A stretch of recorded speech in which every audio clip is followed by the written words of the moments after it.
request Mr. Akshay Kumar Jha to brief in 2 minutes. Thank you speaker ma'am. 2047 के विकसित भारत की परिकल्पना करते हुए हम पश्चिमी द्वार से बाहर निकल रहे थे, तभी पूर्वी द्वार में डॉक्टर एपीजे अब्दुल कलाम ने कहा कि अरे मेरे विकसित भारत 2020 की परिकल्पना को तो एनालिसिस करते जाओ।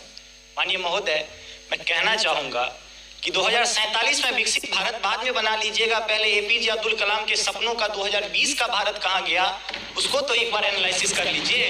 और मैं मानता हूं कि उसके एनालिसिस के पश्चात जो आपके पास जो रिजल्ट आएगा, जो परिणाम आएगा, वो 2047 के विकसित भारत की परिकल्पना को पूर्ण करने में कहीं ना कहीं बेहतर साबित होगा। मैं उस क्षेत्र से आता हूं जो बिहार को 2 भाग में बांटती है, एक नॉर्थ बिहार, एक साउथ बिहार।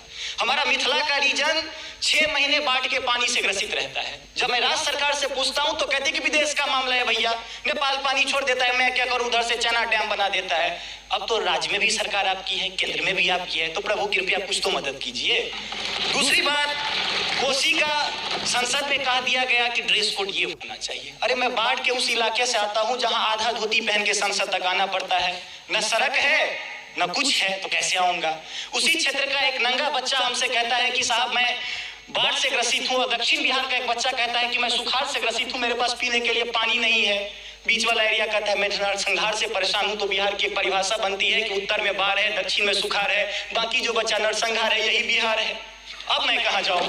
तीसरी बात मैं आता हूँ कि आपने तो राम जी को अयोध्या में लाके स्थापित कर दिया, जरा उनके ससुराल मिथिला पर भी तो ध्यान दीजिए। माँ सीता कब कब अग्नि परीक्षा देगी, उनके पुत्र हम कब कब अग्नि परीक्षा देते रहेंगे, हम पर भी तो थोड़ा ध्यान दीजिए प्रभु।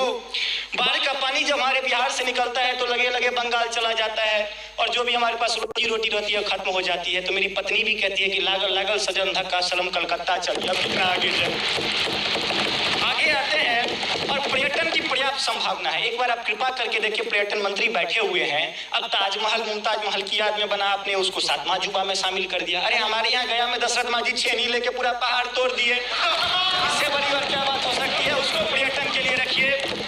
और ये जो भूखमरी, बेरोजगारी और अशिक्षित राज्य की जो हम पर जो पीठ पर धो रहे हैं, वो हमको इसी तरह की कविता याद दिलाती है कि तू सिंह मारती गैसी, मैं कोने में दुबका बैल प्रिय, मैं पीपल सा सीधा साधा, तुम उस पे लटकी चुड़ैल प्रिय।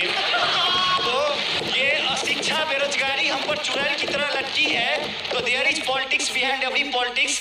स्नातकोत्तर राजनीति विज्ञान में पढ़ाई होती है, उसको छोड़ के जरा राज्य और केंद्र में अब सामंजस्य स्थापित करके कृपा कीजिएगा प्रभु। बहुत बहुत धन्यवाद।